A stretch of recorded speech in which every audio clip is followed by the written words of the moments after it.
wretched Harrigan. Rowan, Holger. Eivor, thank Tyr. I heard shouting. Is something wrong? Holger robbed me, and I demand he be punished. Rot disappointed word. Does the deer rub the stream when she takes a drink? Does a cow rub a field when he crops on sweet grass? Eivor, this matter requires sensitive judgment. Will you?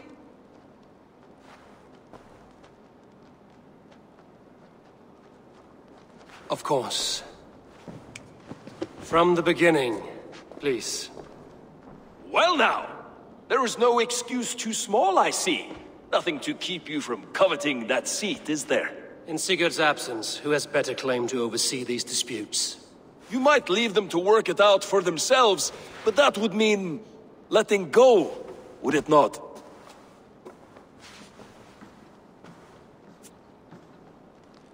Please start again. Tell me all that has happened.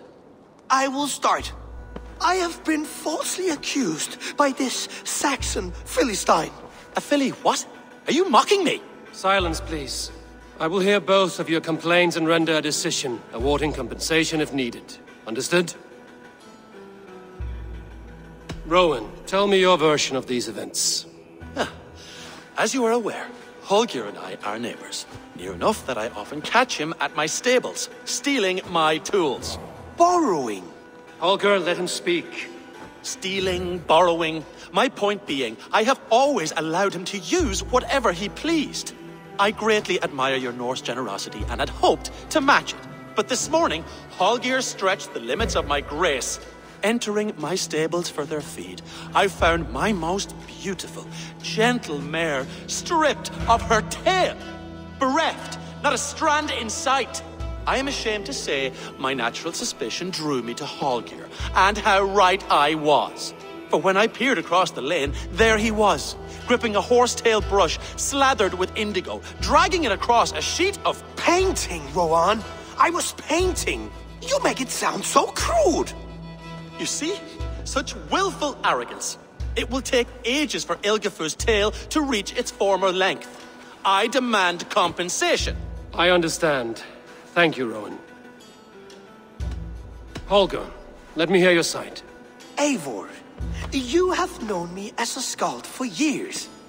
You have seen how my poems bring life and joy and wisdom to our people.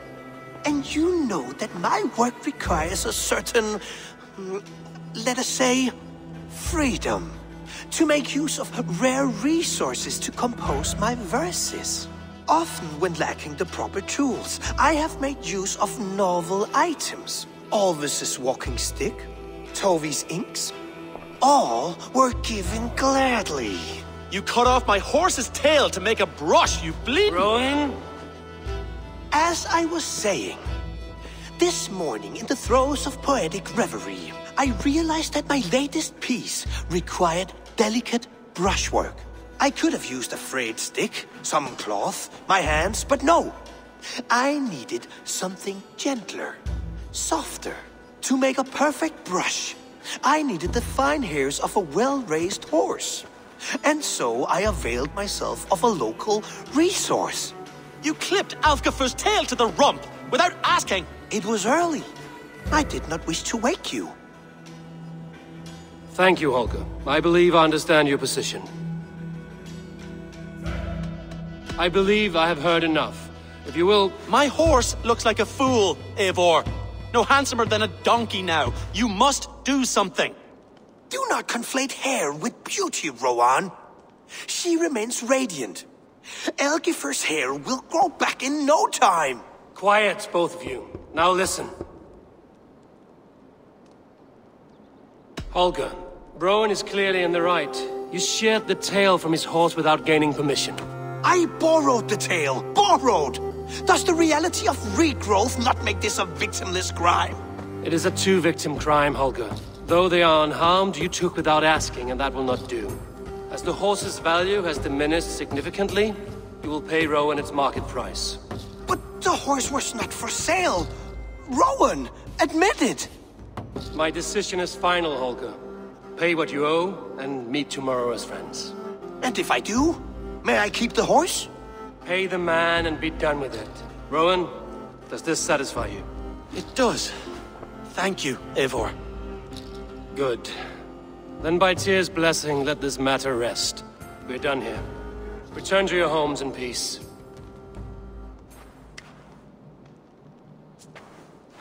Would you allow me to pay you with a vibrant painting?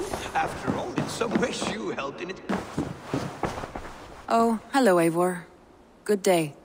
That Holger, he is quite the character. I almost envy him. To see the world through such a muddy glass, and live with such petty concerns. He hasn't a care in the world. Let's not walk too far with that idea. I need you right where you are. East Anglia is with us. Their King Oswald has pledged his loyalty to us. Eivor Kingmaker, we shall call you soon.